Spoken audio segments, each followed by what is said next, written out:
Muito bem, meus irmãos e minhas irmãs, mais uma pré-aula, um subsídio teológico. Nós estamos comentando as lições bíblicas EBD, primeiro trimestre de 2026, a Santíssima Trindade, o Deus único, revelado em três pessoas eternas. E hoje nós falaremos a lição de número 3, o Pai enviou o Filho. Já de antemão, gostaria de convidá-los a se inscrever aqui em nosso canal. Toda semana nós lançamos um vídeo, então ative o sininho para você receber a notificação aí com antecedência, para que você possa se preparar para a sua classe, para ensinar as verdades bíblicas que nós iremos aprender aqui. O Pai enviou o Filho. O texto áureo se encontra em 1 João, capítulo 4, versículo 9, que diz: "Nisto se manifestou o amor de Deus para convosco, que Deus enviou o seu Filho unigênito ao mundo para que por ele vivamos."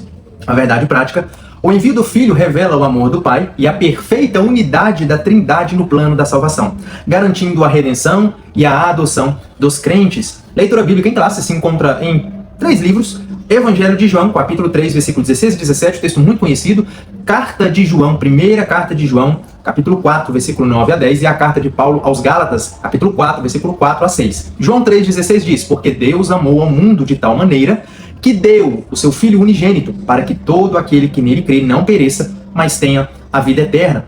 Porque Deus enviou o seu Filho ao mundo, não para que condenasse o mundo, mas para que o mundo fosse salvo por ele."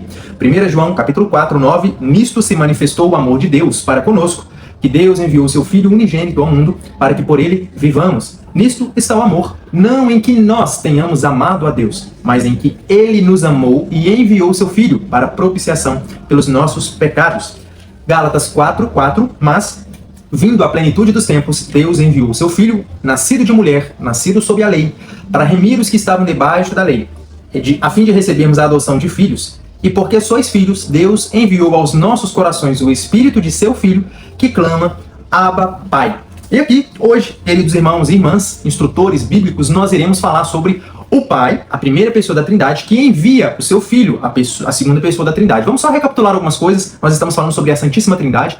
A palavra Trindade não existe dentro da Bíblia. Você não vai encontrar essa palavra. Essa palavra foi cunhada, digamos assim, pelos homens, teólogos, apologetas, no século 3, 4 aproximadamente, ali no Concílio de Nicéia. Eles elaboraram o credo que defende exatamente essa questão de que existe um só Deus, uma religião monoteísta, porém composta de 3 pessoas. Um Deus composto de 3 pessoas, e nós, humanos, para que nós possamos compreender a obra de redenção, né, o ciclo de Deus nas Escrituras, as aparições e os momentos em que Deus, em suas pessoas, aparecem, nós numeramos essas pessoas em primeira, segunda e terceira pessoas. E para facilitar, nós demos a classificação de Deus Pai, Deus Filho e Deus Espírito. Obviamente, não foi nós que dizemos isso, o próprio texto bíblico traz isso para nós. Irmão Rafael, por que você está explicando isso de novo? Porque às vezes algum irmão chegou aqui somente através desse vídeo, então esse é um resumo rápido sobre a Trindade. Nós já temos 2 aulas gravadas, a aula de número 1, o mistério da Santíssima Trindade, e também a aula de número 2, que aborda um pouco mais a fundo sobre essas questões, mas nós ainda temos 11 lições para tratar sobre o tema. Hoje ficaremos com o Pai que enviou o Filho. E aqui, queridos irmãos e irmãs, no plano eterno de salvação, foi o Pai quem arquitetou, planejou e agiu para que a obra de redenção, a salvação dos homens pecadores, caídos, distante dele, pudessem ser resgatados. E para que essa obra pudesse ser executada, o Pai envia o Filho, a segunda pessoa da Trindade, que nós conhecemos como Jesus Cristo, e ele enviando o seu Filho, executa esse plano que foi elaborado antes da fundação do mundo, como nós vamos aprender. Então, na lição de hoje, nós vamos entender que, no envio do Filho, nós vamos entender em profundidade a suprema expressão do amor de Deus, a plenitude do tempo para a redenção e também a obra perfeita da Trindade na salvação. O amor de Deus, né, ele perpassa os tempos, perpassa os séculos, ele ultrapassa os limites da compreensão humana, e nós não podemos limitar ou calcular o tamanho do amor de Deus, a ponto de, mesmo nós sendo ainda pecadores, como está lá em Romanos capítulo 8, versículo 5, ou melhor, Romanos 5, versículo 8, nós vamos fazer a leitura desse texto para ficar ainda mais claro. Nós, sendo ainda pecadores, Deus concedeu-nos o seu Filho. Romanos, carta de Paulo aos Romanos, capítulo 5, versículo de número 8, é o texto onde Paulo, ele, em sua teologia cristológica, ele coloca que nós somos justificados e por isso temos paz com Deus. E ele diz: "Porém, Deus comprova o seu amor para conosco pelo fato de ter Cristo morrido em nosso benefício quando ainda andávamos no pecado." Existem outros textos que vai falar sobre isso, Gálatas, Efésios 2, e nós iremos passar por eles. Então aqui, já no primeiro ponto, o envio do Filho e o amor do Pai. O amor incondicional do Pai. O Pai nos amou de tal maneira, como diz João 3,16, que ele entregou o seu Filho por amor a nós. Ele não apenas entregou, ele deu, ele simplesmente colocou à nossa disposição o único meio de nós encontrarmos com Ele, de nós podermos novamente termos comunhão e paz com Ele. Essa é a maior expressão, essa é a maior demonstração de amor que qualquer ser humano na face da Terra poderia experimentar. Por mais que o amor de mãe é um amor gigante, imenso, que muitas das vezes não conseguimos calcular, o amor de Deus sobressai ao amor de mãe.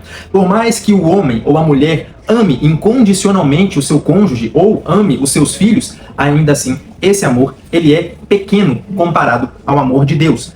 Cristo sendo enviado pelo Pai, mais uma vez, é a maior demonstração de amor de Deus ao mundo. E aqui, quando a palavra diz, porque Deus amou o mundo, essa palavra amou, né, o verbo aqui é do grego ágape, é o amor mais puro, o amor mais genuíno, o amor divino, é o amor ágape que todos nós conhecemos. Talvez os irmãos já tenham ouvido um estudo, é muito comum, né, nas Assembleias de Deus ou nos meios pentecostais, aquele estudo sobre os tipos de amor ou amor de Deus que nós encontramos no texto bíblico. Existem no texto grego 3 palavrinhas que definem amor: o amor ágape, o amor filéu ou filos e o amor eros. O amor eros é normalmente o amor de um homem para com uma mulher, é aquele amor com um desejo sexual, intencional, é um amor interessado, é um amor, mais resumidamente, sexualizado, né? Erótico, por isso que vem do eros. É um amor normalmente entre um homem e uma mulher, ou uma mulher e um homem.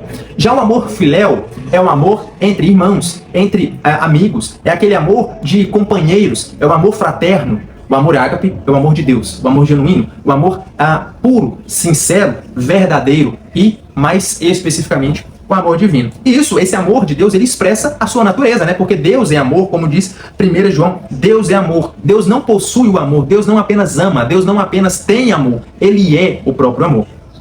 E aqui, nesse texto de João 3,16, nós aprendemos que o amor não foi motivado, queridos irmãos e irmãs, por mérito humano.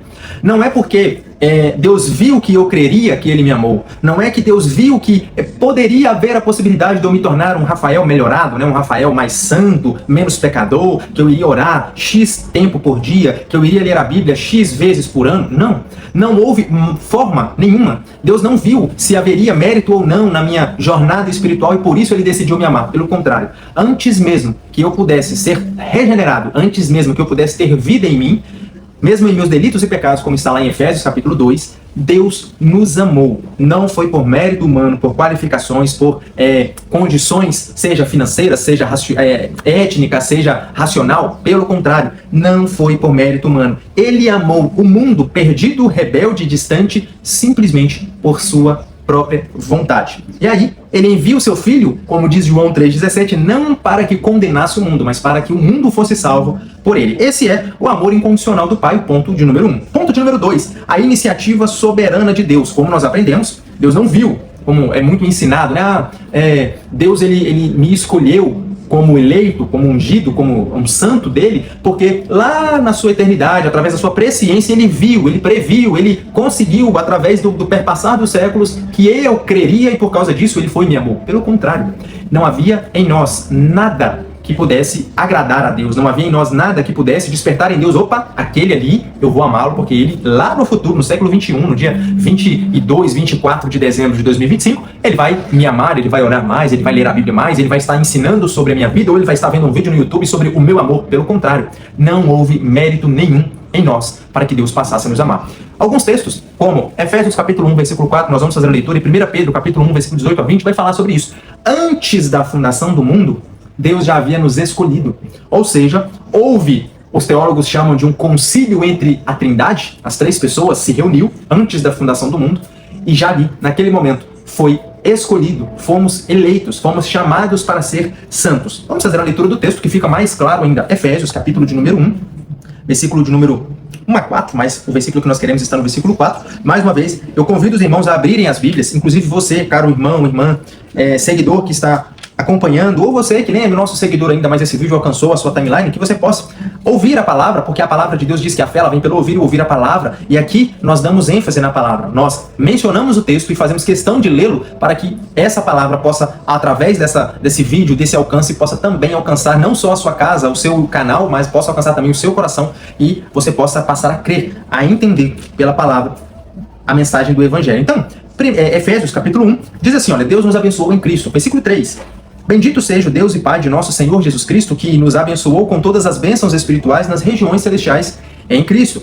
Porquanto Deus nos escolheu nele quem, irmão Rafael? Em Cristo.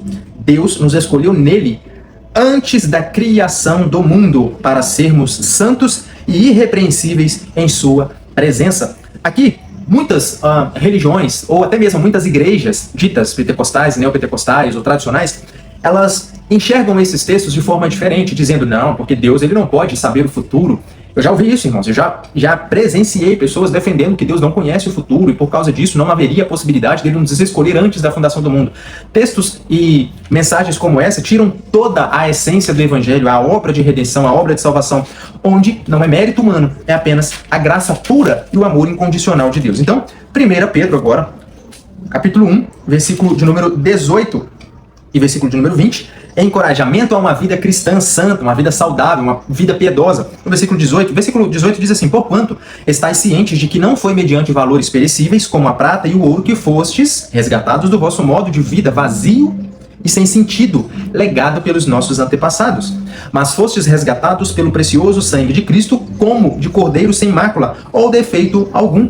Olha o versículo de número 20, conhecido de fato antes da criação do mundo, porém, revelado nestes últimos tempos em vosso favor. Por intermédio dele, credes em Deus, que o ressuscitou dentre os mortos e o glorificou, de modo que a vossa fé e esperança estão firmadas em Deus. Ou seja, Deus já havia, na sua infinita graça, no seu incondicional amor, nos eleito, nos chamado, nos escolhido em Cristo Jesus, antes mesmo da fundação do mundo. E as Escrituras vai ratificar isso em vários momentos. Por qual motivo Deus nos escolheu?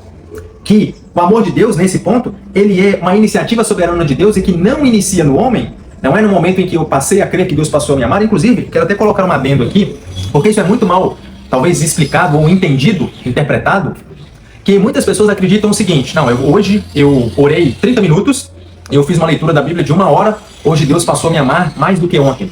Ou hoje eu acordei, não li a Bíblia, não orei, não pensei em Deus, não pensei em nada, Deus passou a me amar menos. Irmãos e irmãs, isso é uma falácia, isso é uma mentira. O amor de Deus ele não oscila. Em Deus não há sombra de dúvida, de variação, não há instabilidade. Deus ele é imutável. O amor de Deus ele é incondicional. Ele nos amou antes da fundação do mundo e ele continua nos amando mesmo nos dias ruins, porque o amor dele não é como o amor humano. Aquele amor que ele só ama quando as coisas estão indo bem, ou quando os valores estão sendo recebidos ou entregues, ou quando a pessoa tem um valor para mim, mas não é que ela perde aquele valor, eu deixo de amar. Com Deus não é assim. Não caiam nessa falácia. O amor de Deus não iniciou no momento em que eu passei a crer, mas muito antes disso, muito antes até mesmo de eu nascer. E aí, por qual motivo, irmão Rafael, não as Escrituras ratificam que o amor divino antecede qualquer atitude humana? Porque 1 João capítulo 4, versículo 10 nos diz que não é em que nós tenhamos amado a Deus, mas em que Ele nos amou e enviou seu Filho para propiciação pelos nossos pecados. Não foi porque eu passei a amá-lo, mas Ele simplesmente me amou e enviou seu Filho para propiciação dos meus pecados, os meus e os seus, os nossos pecados. Ponto 3, já quero pedir desculpas, infelizmente aqui todos os dias tem prédios em construção, né? Então as pessoas começam a colocar essa serra, quebrar a parede, fazer barulho. Infelizmente, no momento, eu consigo apenas em alguns momentos. Então, já peço perdão para os irmãos, mas a gente tenta mexer nisso, tenta tirar um pouquinho desse ruído. No ponto 3, o envio do Filho e a Trindade. Embora a missão do Filho seja descrita por meio do verbo enviar, né, que Deus amou o mundo de tal maneira que enviou o seu Filho em nosso favor, a ideia aqui é um presente gracioso, é um presente imerecido. É algo que o ser humano não fez nada por merecer. Deus simplesmente falou, eu quero entregar o meu Filho, eu quero dar a vocês o maior presente que qualquer pessoa poderia receber. O amor, a vida do meu Filho, o Filho unigênito de Deus. Isso é uma dádiva do Pai, a dádiva mais preciosa, entregar o seu Filho unigênito para que por ele possamos ter vida. Colossenses capítulo 3 vai dizer que a nossa verdadeira vida está em Cristo. Ou seja, eu posso nascer nesse mundo, andar, comer, falar, me relacionar morrendo sem Cristo, mas essa vida foi apenas uma vida vazia, sem sentido, sem propósito. Mas a partir do momento em que nós nascemos nesse mundo e nascemos em Cristo, a nossa verdadeira vida começa. Por quê? Nós não fomos chamados para uma vida apenas terrestre, sem sentido, uma vida transitória, efêmera, simples, uma vida mesquinha e uma vida sem sentido, mas uma vida eterna, viver eternamente com Deus. Inclusive, tem uma frase que aquele que nascer uma só vez, morrerá 2 vezes. Mas aquele que nascer duas vezes, morrerá uma só vez. Isso está falando sobre o novo nascimento. Aquele que nasce uma só vez, apenas nessa vida, nesse plano terrestre, a vida natural, a vida terrena, ele morre 2 vezes. Ele morre a morte física e a morte espiritual, lá no dia do julgamento. Agora, aquele que nasce 2 vezes, ele nasce nesse plano terreno, nessa esfera terrestre, mas ele, em Cristo, ele nasce de novo e se torna nova criatura, nascendo do Espírito. Esse morre apenas uma vez, porque ele morre apenas na esfera física, mas a sua alma, ela vai de encontro com Deus, e ali passamos a viver com ele para sempre. Então a ideia aqui, nesse ponto do envio do Filho e a Trindade, é o presente gracioso mais importante e precioso que nós poderíamos receber. O Pai, o Filho e o Espírito possuem a mesma natureza. Lembre-se, nós não estamos falando de salvação, nós estamos falando sobre a Trindade. E aí, mais uma vez, eu recapitulo o que eu havia dito nas aulas anteriores. O Pai, o Filho e o Espírito são, em essência, em natureza, o mesmo. Neles não há um é maior, um é menor, um é intermediário, não. Todos os 3 compartilham da sua suprema soberania, poder, onipresença, onipotência, onisciência, coexistem de eternidade a eternidade, vivem harmoniosamente. Inclusive eu comentei sobre isso, recomendo que vocês voltem aí na aula de número 1 e na aula de número 2, comentei sobre isso, sobre viver harmoniosamente, que é um atributo único, exclusivo de Deus. Por mais que nós humanos tenhamos a possibilidade de terem um único reino, 2 ou 3 reis, em algum momento a harmonia desses 3 ela vai ruir, porque um quererá sobressair além do outro. Então, eles convivem dinamicamente, de forma harmoniosa, em unidade da Trindade. Uma única vontade e um único propósito: resgatar a vida de cada ser que foi eleito, escolhido por Deus. Amém, irmãos? Então, aqui nesse primeiro ponto, o envio do Pai, o envio do Filho e o amor do Pai, nós falamos sobre o amor incondicional do Pai, a iniciativa soberana de Deus e também o envio do Filho e a Trindade. Agora, no ponto de número 2, o Filho e a plenitude dos tempos. Então, no primeiro ponto, nós entendemos sobre essa questão o amor incondicional, o amor irrestrito, a iniciativa, que foi partida de Deus. O ponto de partida de salvação foi de Deus, não do homem. Agora, a plenitude dos tempos. Um resumo, um panorama rápido, e aí a gente comenta alguns pontos aqui da lição. Os teólogos, é comum entre os teólogos o aceite de que, quando Paulo fala em Gálatas 4:4, nascido de mulher, na plenitude dos tempos, essa palavra plenitude dos tempos é no momento certo, no momento ideal, no kairos de Deus, no tempo de Deus perfeito. Digamos assim, só para os irmãos entenderem, Jesus, ele nasceu no minuto certo, no ano certo, na hora certa, no minuto certo, no segundo certo, no milésimo certo. Se ele tivesse, na linguagem de alguns teólogos, nascido 1 segundo antes ou 1 segundo depois, as coisas teriam tomado um rumo totalmente diferente. Mas como nós sabemos que Deus ele está aquém do tempo, fora do tempo, regendo o tempo, nós sabemos que ele tem o controle, ele sabe a hora certa. Irmão Rafael, mas por que os teólogos, ou por que você tem essa afirmação? Porque, irmãos, quando nós estudamos sobre a história da igreja, e principalmente sobre o glorioso Evangelho de Jesus Cristo, nós aprendemos que no Império Romano, isso historicamente, o Império Romano, ele teve um papel fundamental, crucial, para que o Evangelho expandisse.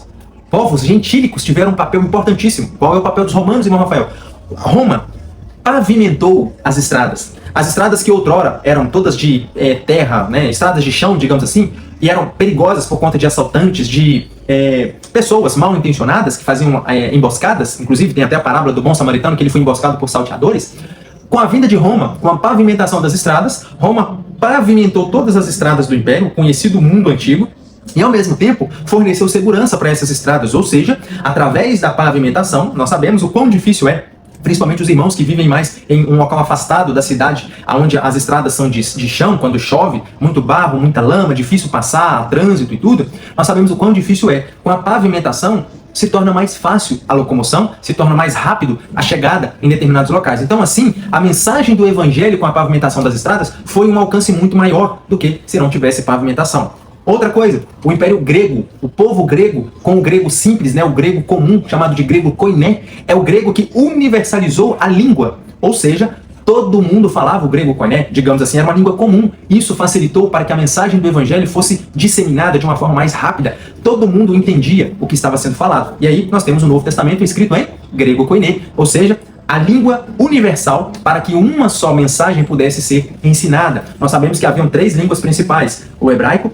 latim e o grego. E dessas 3, por mais que nós tenhamos o texto no Antigo Testamento em hebraico, por mais que nós tenhamos o Novo Testamento em grego e algumas passagens e traduções como a Vulgata Latina em latim, a linguagem do Império Romano, digamos assim, o grego koiné era o grego simples, muito comum, facilitando assim a disseminação do evangelho a todas as pessoas, os vilarejos, as populações que haviam naquele tempo. Então, a preparação histórica e religiosa, como eu já dei aqui um pano de fundo, o envio de Cristo não foi um plano improvisado. Não foi, olha, o homem se perdeu a tal ponto que eu preciso agora fazer alguma coisa, eu vou mandar o meu filho. Não, tudo já estava projetado, planejado. Deus projetou e agiu. O Filho veio e executou. E o Espírito concede a nós as bem-aventuranças do plano de salvação, da obra de redenção. Por isso, hoje nós podemos glorificar, porque um dos desígnios eternos de Deus foi enviar o seu Filho na plenitude dos tempos, ou, em uma linguagem mais simples, no momento certo, no tempo certo, na hora certa. Isso determinou o momento exato para a execução do plano redentor. E aí, como eu já dei esse pano de fundo, aqui vai falar exatamente isso, né? Historicamente, o domínio romano construiu estradas e rotas comerciais que contribuíram para a disseminação do evangelho. A cultura grega unificou o mundo por meio do grego koiné, tornando possível a escrita do Novo Testamento em uma língua conhecida e popular. No judaísmo, apesar da rejeição, né, dos muitos levantes que haviam, ainda assim, o desejo do Messias, né, a expectativa, a espera daquele que viria para salvar o seu povo estava em alta, estava estimada. Por isso, Cristo veio no momento certo, no momento em que as estradas estavam pavimentadas e seguras, no momento em que a língua se tornou única, facilitando assim a comunicação, e no momento em que todos estavam esperando o Salvador. Ponto de número 2, o filho nascido sob a lei. A Escritura, ela afirma lá em Gálatas 4:6, que o filho veio nascido de mulher, nascido sob a lei. Falando sobre nascido de mulher, é Cristo assumir a sua forma humana. Ele nasceu da nossa mesma natureza, a natureza humana. Porém, com um detalhe, Cristo não pecou. Com esse único detalhe, Cristo se diferencia de nós. Mas ele conheceu as nossas fraquezas, ele conheceu as nossas limitações, o que nós padecemos, o que nós sentimos, o que nós pensamos. Ele viveu na mesma esfera, passando pelas mesmas tentações, pelas mesmas paixões. Ele encarnou e experimentou as fraquezas humanas, exceto o pecado. Para nós complementarmos isso com o texto bíblico, vamos lá na carta do Novo Testamento, a carta aos Hebreus, capítulo de número 4, versículo de número 15, que vai dizer o seguinte: Jesus é o grande sumo sacerdote, é o tema do texto, pois não temos um sumo sacerdote que não seja capaz de compadecer-se das nossas fraquezas, mas temos o sacerdote supremo que, à nossa semelhança, foi tentado de todas as formas, porém sem pecado algum. Esse é o detalhe, o diferencial de Cristo. Ele experimentou as nossas fraquezas, porém, mesmo sendo tentado de todas as formas, não cometeu pecado. E a expressão nascido sob a lei significa que Jesus cumpriu todas as exigências da lei mosaica. Mateus capítulo 5, versículo de número 17. Livro Evangelho de Mateus, capítulo de número 5, versículo de número 17, que diz o seguinte: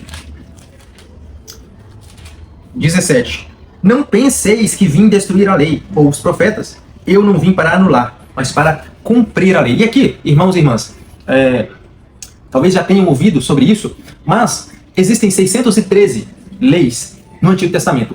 Se nós pegarmos o livro de Levíticos e alguns outros livros que determinam as leis judaicas, compilando todas, nós temos 613 leis. Dessas 613 leis, que é o que o judeu considera como a totalidade da lei mosaica, 613, homem nenhum conseguiu cumprir todas elas. Se não me falha a memória, o judeu que conseguiu, né? Eu não sei como eles conseguiram captar isso, mas isso tem registros de que o judeu que conseguiu cumprir o maior número das leis mosaicas foi em torno de 240, se não me falha a memória. Ou seja, de 613, ele conseguiu cumprir apenas em torno de 240. Não sei o nome desse judeu, obviamente, mas depois fica como uma curiosidade para os irmãos buscarem, para as irmãs terem essa informação. Mas, Rafael, o que tem a ver uma coisa com a outra? Dessas 613 leis, 365 são proibições, ou seja, nós temos uma proibição para cada dia do ano. 365 proibições. E temos 248 leis relacionadas a mandamentos, a ordenanças, como por exemplo, as 365 leis proibitivas: não matarás, não adulterarás, não furtarás. As leis de ordenanças e mandamentos, guarda o sábado, honra pai e mãe, são esses tipos de mandamentos, são 248. Os 10 mandamentos é um resumo de todas essas 613. né, cumprindo os 10 mandamentos, obviamente a gente consegue cumprir a 613, porque quando a Bíblia fala de não matarás, nós não mataremos não é apenas em atitudes, em a ação mesmo de ir lá e tirar a vida de alguém, pelo contrário, é não cometer qualquer tipo de ação que possa de alguma forma matar fisicamente, psicologicamente, a vida de alguma pessoa. Então, os 10 mandamentos são um resumo das 613 leis. Mas aí, vem lá no Novo Testamento, Jesus dizendo que há 2 grandes mandamentos. Então, recapitulem comigo, 613 é o total, 10 é o resumo desse totalizador. Jesus vem no Novo Testamento e diz que existem 2 grandes mandamentos. Amarás a Deus acima de todas as coisas e ao teu próximo como a ti mesmo. 2 grandes mandamentos. Mas aí vem Paulo na carta de Gálatas e diz que toda a lei se resume em uma só. Amar o próximo como a ti mesmo. Então, pensem comigo, irmãos. De 613, o melhor judeu, digamos assim, conseguiu cumprir nem metade disso. De 613, Moisés resume em 10. Desses 10, Jesus resume em 2. Desses 2, Paulo resume em 1. Concluindo que se nós conseguirmos amar o nosso próximo como a nós mesmos, amar verdadeiramente, amar incondicionalmente, nós estamos cumprindo toda a lei. E Jesus veio não para anular, não para destruir, mas para cumprir a lei. Por isso a expressão nascido de mulher, nascido sob a lei. Ele foi o único, Jesus foi o único homem a cumprir plenamente a lei de Deus, sem a transgredir em momento algum. Isso também está registrado aqui na carta de 1 Pedro, capítulo 1, versículo de número 22. Nós lemos, né? 1 Pedro, capítulo 1, versículo de número 18 a 20, falando sobre a escolha antes mesmo da fundação do mundo, mas no versículo 22 é o exercício do amor cristão. E olha o que Pedro diz. Considerando, pois, que tendes a vossa vida purificada pela obediência à verdade, que leva ao amor fraternal, não fingido, amai uns aos outros de todo o coração. Pedro também ratificando o que Paulo havia descrito ali na carta de Gálatas. E o ponto 3, a adoção de filhos. A obra do Filho não apenas trouxe perdão para nós, né? O envio de Deus, o envio de Jesus por Deus em nosso favor, não foi apenas para que nós fôssemos perdoados, mas um propósito ainda maior, para que nós passássemos a ser filhos de Deus. Por isso João, ele escreve em todo momento filhinhos, porque ele sabe que no momento em que nós cremos em Cristo, aceitando-o como o nosso único e suficiente Salvador, nós passamos a nos tornar filhos de Deus. E existe uma diferença gritante, muito gritante, que muito mal também interpretada ou muito mal explicada, que é entre criatura de Deus e filho de Deus. Todos somos criaturas de Deus. Todos somos criados por Deus. Mas não todos são filhos de Deus. Filhos de Deus são aqueles que, pela fé, creem em Cristo e passam a ser filhos do Pai. Ou seja, nós somos enxertados na videira, nós somos adotados pelo Pai através de Jesus. Inclusive, essa prática de adoção não é uma prática judaica, tá? Curiosidade para os irmãos.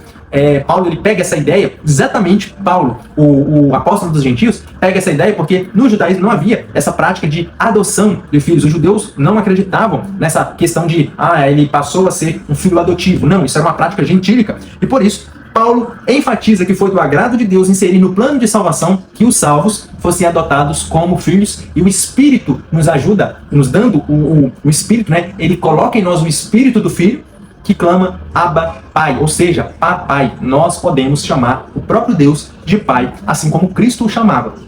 Essa adoção e intimidade é aplicada pelo Espírito Santo, Romanos 8, 15 e 16. Vamos fazer a leitura aqui desse texto para que os irmãos entendam.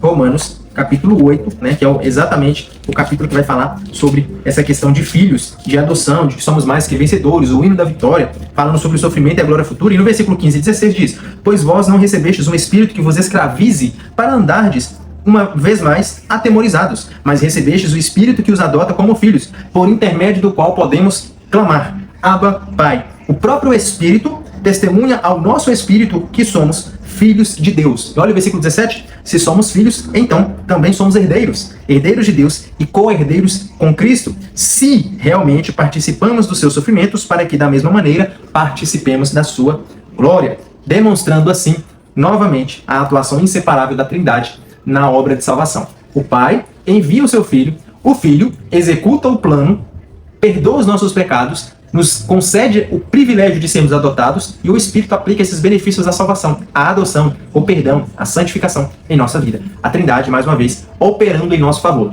Último ponto, a Trindade no plano da salvação, a vontade do Pai realizada pelo Filho. Nós sabemos que o Pai, mais uma vez, planejou e agiu, e o Filho veio e executou, né? Porque o Pai enviou o seu próprio Filho para cumprir. Então o Filho veio ao mundo para cumprir a vontade do Pai, ou seja, uma obediência incondicional de Jesus ao seu Pai.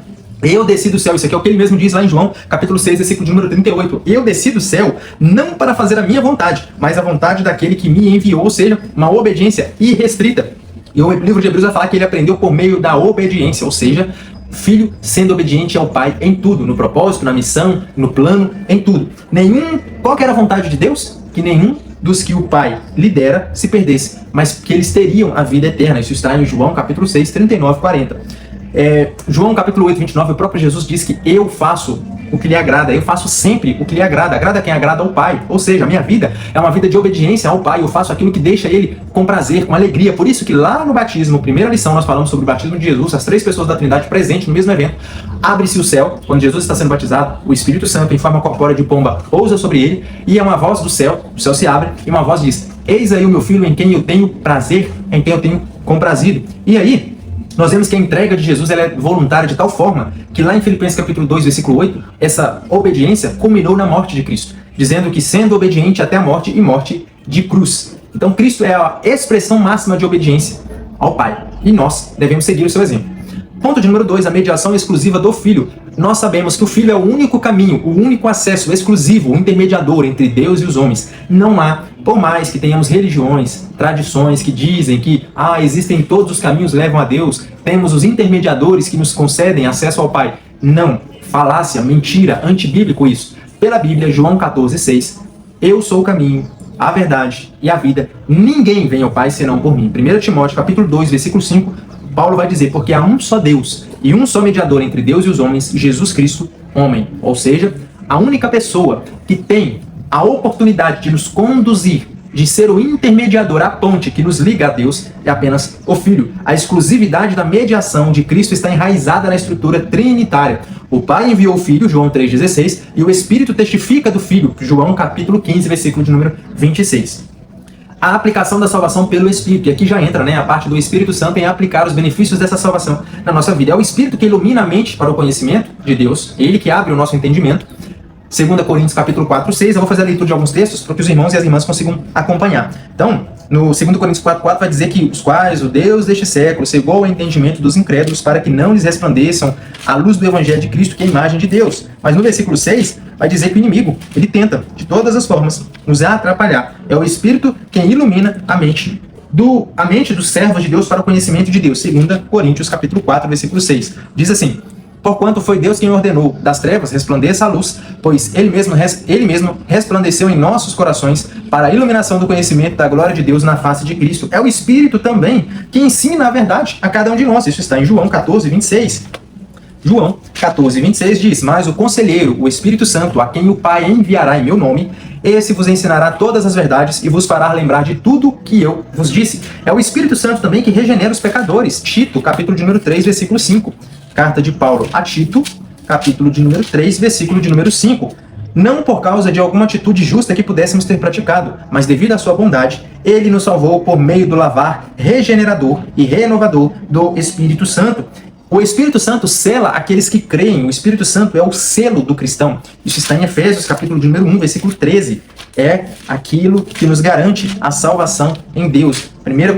Efésios, capítulo 1, versículo 13. Nele, igualmente vós, tendo ouvido a palavra da verdade, o evangelho da vossa salvação, e nele também crido, fostes selados com o Espírito da promessa. Enfim, o Espírito também opera em nós a santificação progressiva, 2 Tessalonicenses 12, 13. Irmão Rafael, o que significa isso, santificação progressiva?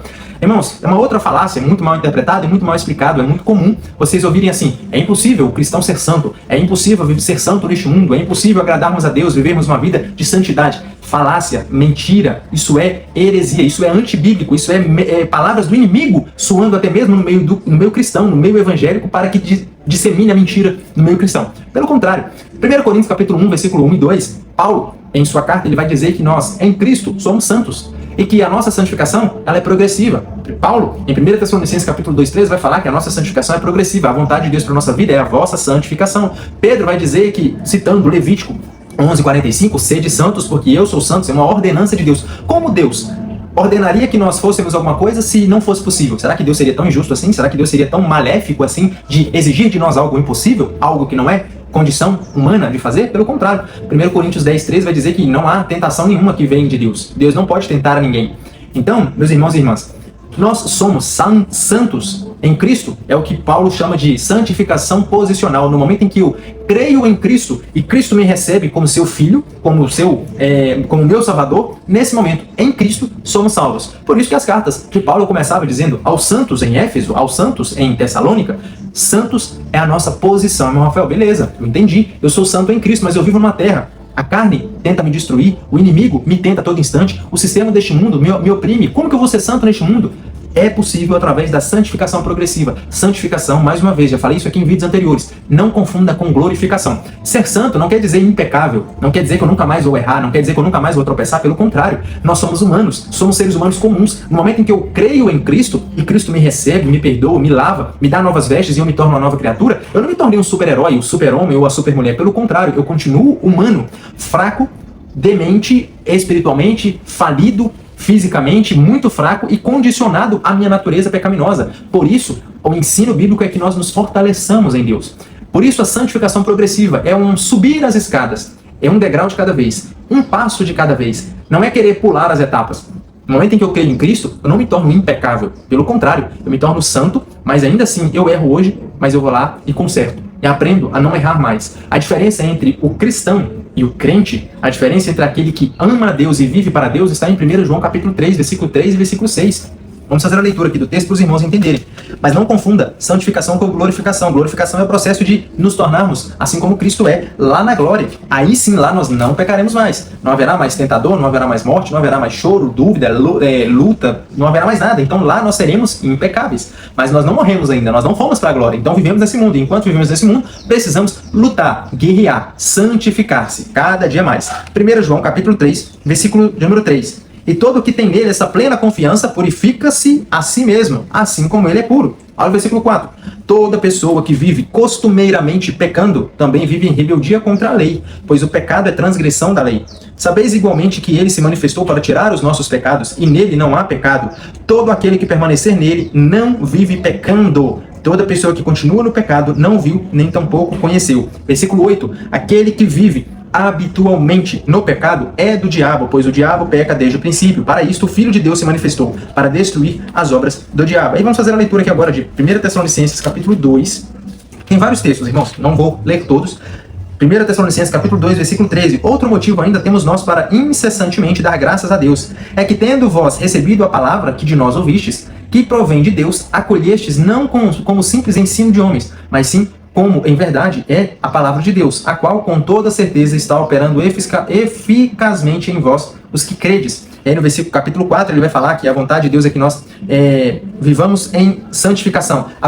1 Tessalonicenses capítulo 4, versículo 3. A vontade de Deus é esta, a vossa santificação. E por fim, Hebreus capítulo 12, versículo de número 14. Um versículo muito conhecido, muito mal interpretado, muito mal entendido. Esforçai-vos para viver em paz com todas as pessoas e em santificação, sem a qual ninguém verá o Senhor. Ou seja, a ordem de Deus, a Trindade, deseja, assim como é papel do Espírito Santo, nos tornar santos, imagem e semelhança de Deus, a imagem de Cristo, seguindo os passos de Jesus, para que dessa forma nós possamos nos encontrar com Ele nos ares. Santificação é o processo de lavagem constante do ser humano, para que as nossas vestes sejam limpas, puras e brancas, para encontrarmos-nos com o noivo. Por fim, conclusão, o envio do Filho pelo Pai não revela o amor, o envio do Filho pelo Pai revela o amor eterno e soberano de Deus e destaca a perfeita unidade da Trindade na obra da salvação. Deus, irmãos e irmãs, não apenas amou o mundo, mas ele agiu em favor dele, enviando o seu Filho no tempo certo para redimir os pecadores. O Filho, em obediência plena, obediência incondicional, realizou a redenção.